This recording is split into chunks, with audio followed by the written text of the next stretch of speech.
2026 के चुनावी समर का शंखनाद हो चुका है। चुनाव आयोग ने पश्चिम बंगाल, असम, केरल, तमिलनाडु और पुडुचेरी में विधानसभा चुनावों की तारीखों का ऐलान कर दिया है।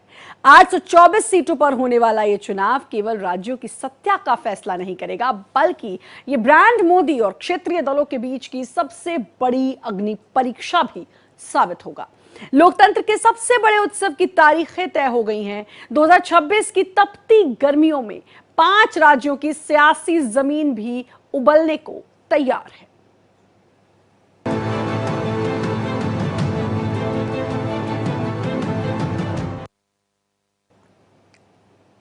एक तरफ बीजेपी का मिशन साउथ और बंगाल को भगवा करने का संकल्प है, तो दूसरी तरफ ममता बनर्जी का अभेद किले को बचाने का संकल्प। क्या असम में हिमंता बिस्वा शर्मा फिर से अजय साबित होंगे? क्या केरलम में लेफ्ट अपना इतिहास दोहराएगा या कांग्रेस की वापसी होगी? और तमिलनाडु में द्रविड़ राजनीति के नए मोड़ के बीच क्या कमल अपनी जगह बना पाएगा? शुरू हो चुका है वो महायुद्ध जिसके नतीजे देश की भविष्य की राजनीति की दिशा तय करेंगे।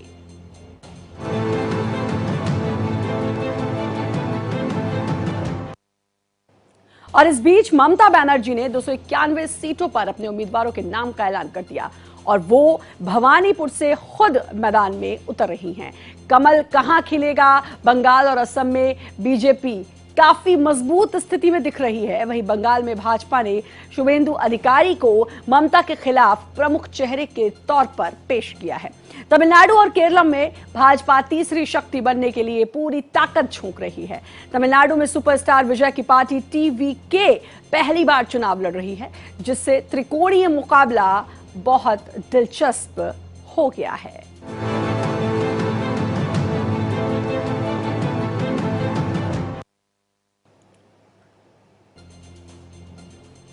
और बड़ी खबर आपको बता दें, सीएम ममता बनर्जी भवानीपुर से चुनाव लड़ेंगी, नंदीग्राम सीट से चुनाव नहीं लड़ेंगी। ममता बनर्जी अब भवानीपुर से वो चुनाव लड़ेंगी और उनके सामने होंगे शुभेंदु अधिकारी, यानी कि ममता और शुभेंदु आमने सामने। कांटे की टक्कर इसे माना जा रहा है। बीजेपी जो है वो पूरी कोशिश कर रही है बंगाल में इस बार जीत हासिल करने में। ममता का गढ़ जिसे बंगाल को कहा जाता है, क्या इस बार ममता बनर्जी उसी मजबूती के साथ लड़ती दिखाई देंगी और जो नतीजे हैं क्या उनके पक्ष में आएंगे? खैर, यह आने वाला वक्त बताएगा, लेकिन अपडेट बड़ा यह है कि भवानीपुर से सीएम ममता बनर्जी चुनाव लड़ेंगी, नंदीग्राम से चुनाव नहीं लड़ेंगी और उनके सामने हैं बीजेपी के शुभेंदु अधिकारी।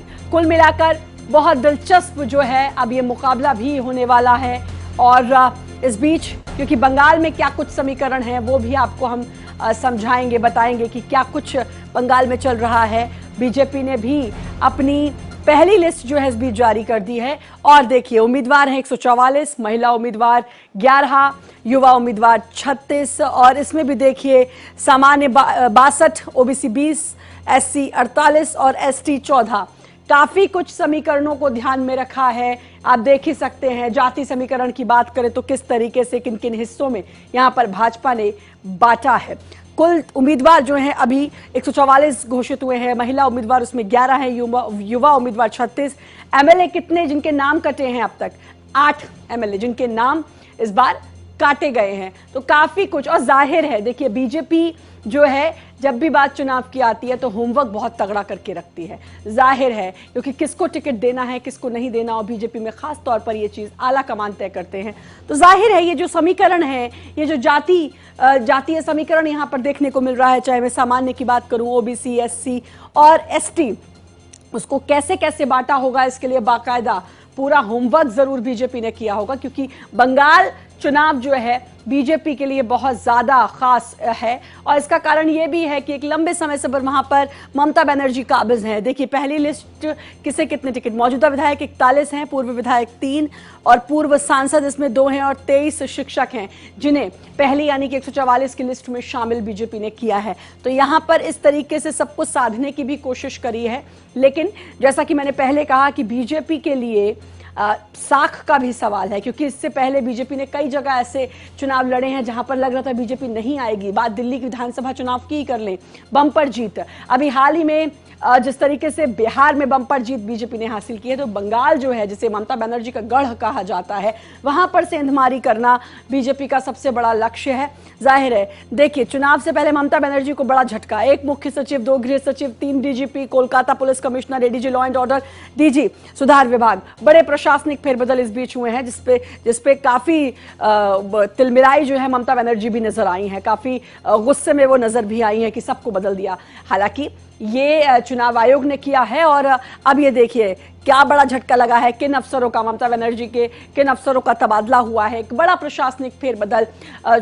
रविवार को लिस्ट आती है 5 चुनावों की तारीखों की और सोमवार को ये बड़ा फेरबदल जो है वो देखने को मिलता है। तो यहां पर आप समझ सकते हैं कि ये ममता बनर्जी को बड़ा झटका है। और इस बार अलग ये भी है क्योंकि इस बार भवानीपुर से ममता बनर्जी चुनाव लड़ रही है। 5 राज्य चुनाव में अखिलेश यादव का क्या बयान है? बयान नंबर 1, बंगाल में ममता बनर्जी जीतने जा रही है, दूसरा तमिलनाडु में डीएमके की सरकार आ रही है और तीसरा बयान केरलम असम में बीजेपी की हार होगी। मतलब कुल मिलाकर बीजेपी की हार सभी जगह जो है वो अखिलेश यादव ने कही है। अब मैंने कहा ना 4 मई को जब नतीजे आएंगे तब बहुत दिलचस्प होता है सब कुछ देखना कि जो पहले के बयान थे और अब जो रिजल्ट है उसमें कितनी सिमिलैरिटीज हैं, किसने क्या कहा, ये तब की बात है। अब देखिए 2016 के नतीजे, टीएमसी का वोट परसेंट 211 सीट और देख सकते हैं 44.91, कांग्रेस का 44, बीजेपी का 3 और लेफ्ट के 32। 2021 के नतीजे भी आपको पता है, टीएमसी 215, कांग्रेस कोई वो सीट नहीं और बीजेपी 77 सीट्स यहाँ पर और 37.97% वोटिंग परसेंटेज, लेफ्ट का कोई नहीं 6% वोट। तो यहां पर यह स्थिति, लेकिन एक बात ध्यान रखिएगा, ध्यान दीजिएगा 2016 से 21 के बीच जो आपने देखा बीजेपी का वोट बैंक यहां पर बहुत बड़ा है। ये देखिए 2016 के नतीजे देख लीजिए, सीट्स देख लीजिए 44 और जब आप माफ कीजिएगा बीजेपी की 3 और जब आप बीजेपी की सीट 2021 में देखते हैं तो वो 77 पहुंच जाती है। तो इससे एक बात तो तय है कि बीजेपी का जो वोट बैंक है वो 2016 के मुकाबले 21 में बढ़ता हुआ नजर आता है। बंगाल चुनाव पर एसआईआर का क्या असर? एसआईआर से पहले 7.66 करोड़ लोग, एसआईआर के बाद अब देखिए कितने लोग कटे हैं, 7.04 करोड़ लोग रह गए हैं। नाम कटे हैं इसमें 58 लाख, संदिग्ध वोटर जो हैं वो अभी 60 लाख हैं। तो ये एसआईआर का जो असर है वो देखने को मिला है। हालांकि विपक्ष को एसआईआर से भी दिक्कत थी। अब ये देखिए 26 का घमासान, भाईजान किस तरफ है? मुस्लिम वोट 2006 में 22%, 11 में 35, 16 में 51, 19 में 70, 2021 में 75 और 2024 में 73%। तो 15 साल में ममता का मुस्लिम वोट बैंक जो है वो 35% से बढ़कर आप सोचिए 75% हो चुका है। ये जो है वो वोट बैंक जो है मुस्लिम वोट बैंक, यहीं पर ममता बनर्जी की नजर भी है। पश्चिम बंगाल में इस बार किसकी सत्ता? ममता बनर्जी टीएमसी, बीजेपी से शुभेंदु अधिकारी, मोहम्मद सलीम सीपीएम और शुभंकर सरकार कांग्रेस।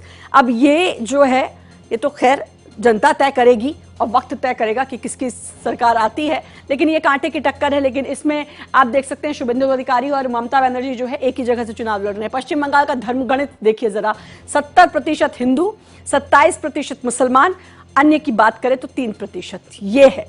अब इस 27% जो मुसलमान है, ये वोट बैंक सीधे सीधे ममता बनर्जी का बढ़ा है 15 सालों में, लेकिन हिंदू वोटर्स जो हैं वो 70% हैं। अब ये बड़ा दिलचस्प मुकाबला है और देखना भी बहुत दिलचस्प होगा कि कैसे जो है बीजेपी इन हिंदू वोट्स को या मुस्लिम वोट्स को अपने खाते में लेकर आती है। ये अब देखना दिलचस्प होगा।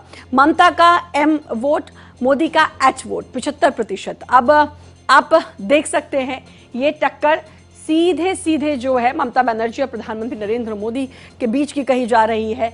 क्योंकि अब तक तो बड़ी टेढ़ी खीर बीजेपी के लिए पश्चिम बंगाल रहा है हर बार के चुनाव में, और जैसा कि पूरे आंकड़े बताए कि 15 सालों में मुस्लिम वोट बैंक बढ़ा है जो कि सीधे सीधे ममता बनर्जी के हिस्से में आया और एक लंबे समय से वहां की सत्ता में काबिज हैं। अब ये देखना बड़ा दिलचस्प होगा कि वहां पर एंटी इनकम्बेंसी काम करती है या नहीं करती है। पश्चिम बंगाल में कब कितने चरण? 2016 में 7 फेज, 21 में 8 फेज और 26 में आ गए हैं 2 फेज। अब ये देखिए कैसे जो फेज हैं वो घटते गए हैं। 16 में 7 फेज थे, 2021 हर किसी को याद है कोविड का दौर चल रहा था, लहर चरम पर थी, तब 8 फेज में चुनाव हुआ था और 2026 2 फेजों में चुनाव होने हैं इस बार।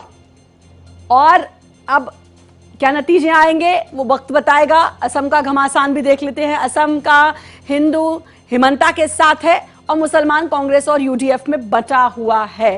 हिमंता बिस्वा एक ऐसी छवि जो अपने बेबाक बयानों के लिए जाने जाते हैं। आप देख सकते हैं असम का हिंदू जो है हिमंता के साथ है और कांग्रेस और मुसलमान यूडीएफ में बटा हुआ है।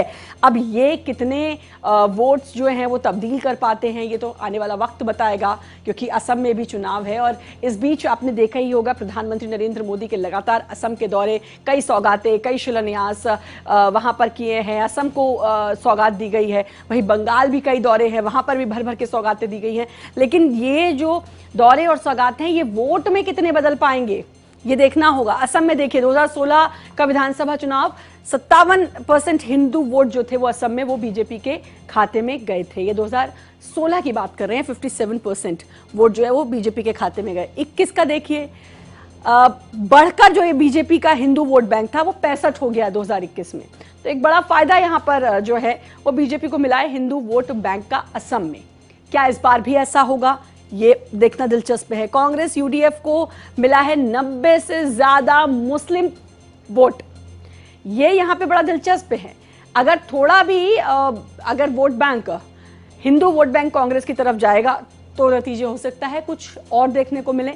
लेकिन फिलहाल 90% से ज्यादा मुस्लिम वोट जो है वो कांग्रेस और यूडीएफ को मिला है। और 57% 2016 में बीजेपी को मिला था और उसके बाद 2021 में मिला 65% वो हो गया। इतनी वोट परसेंटेज जो है वो बीजेपी की बढ़ गई। अब ये और बढ़ेगा ये देखना दिलचस्प होगा। मतलब कुल मिलाकर जो चुनाव है ये बहुत दिलचस्प होने वाला है। देखिए असम में बीजेपी जो है वो 60, कांग्रेस 26,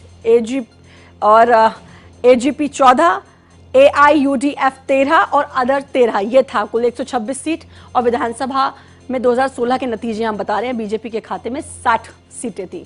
तो वहां पर सीधे सीधे आप देख ही सकते हैं। ये 2016 और 2021 का भी देख लीजिए। बीजेपी फिर से 60, कांग्रेस 29, एजीपी 20 और कांग्रेस 29, एजीपी 9, एआईयूडीएफ 16 और अदर के खाते में आप देख सकते हैं 12 सीट। तो ये रहे। अब एक और देखिए असम में इस बार किसकी सत्ता। देखिए कौन कौन से बड़े चेहरे हैं। हिमंता बिस्वा शर्मा बीजेपी से, गौरव गोगोई बड़ा नाम है कांग्रेस से और बदरुद्दीन अजमल ये भी एआईयूडीएफ से। ये 3 बड़े मुकाबले हैं असम के।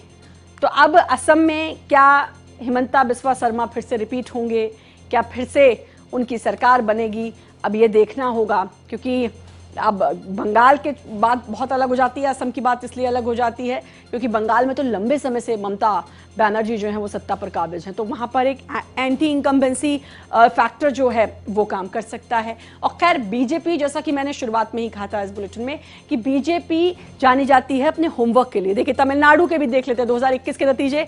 DMK 133, AIADMK 66, Congress 18, BJP 4, other 13। South की बात करें खास तौर पर तो बीजेपी अब तक तो बहुत कमजोर ही वहां पर रही है और बीजेपी की सीधे सीधे पूरी कोशिश यही है कि साउथ में जो है वो बीजेपी अपना गढ़ बना पाए, सेंधमारी कर पाए, वोट जो है वो तब्दील कर पाए बीजेपी की तरफ। तो ये 2021 विधानसभा के चुनाव के नतीजे हैं। डीएमके और एआईएडीएमके, कांग्रेस, बीजेपी और अदर कुल सीटें 234 हैं। अगर हम तमिलनाडु की बात करें तो यहाँ का जो चुनाव है वो भी बहुत ज्यादा दिलचस्प होने वाला है। मैं तमिलनाडु की आप केरलम की बात कर लीजिए। हाल ही में नाम हुआ है केरल से केरलम। अब यहाँ का चुनाव, क्योंकि यहां पर आप देखिए सीपीआईएम 62, कांग्रेस 21, सीपीआई 17 और एआईयूएमएल 15 और अदर 25 सीटें हैं यहां पर। ये जो है केरलम। और एक जो इंटरेस्टिंग बात जो मैंने आपको बताई वो तो ये कि हाल ही में नाम केरल से केरलम हुआ है। खैर बहुत सारे फैक्टर्स जो हैं वो यहाँ पर भी रहने वाले हैं। और फिर वही बात कि साउथ की अगर हम बात करते हैं तो बीजेपी जरूर वहां पर काफी कमजोर है और बीजेपी वहां पर सेंधमारी करना चाह रही है। और वहां पर जो वोटिंग परसेंटेज है पहले के मुकाबले थोड़ा बीजेपी का बढ़ा भी है। अगर पिछले चुनाव की हम बात करें तो 2021 के नतीजे आप देखिए। सीपीआईएम 62, कांग्रेस 21, सीपीआई 17 और आईयूएमएल 15, अदर 25।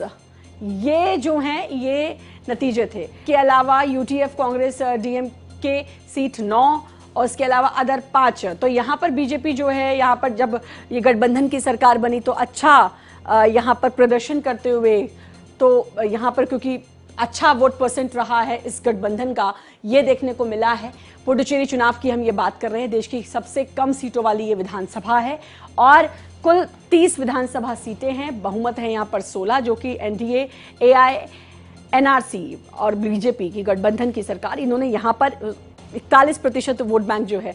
एक इंटरेस्टिंग फैक्टर तो यहाँ पे था ही कि सबसे कम विधानसभा वाली जो सीट है ये वो थी पुडुचेरी। अब ये देखिए रिजल्ट 4 मई को आने हैं।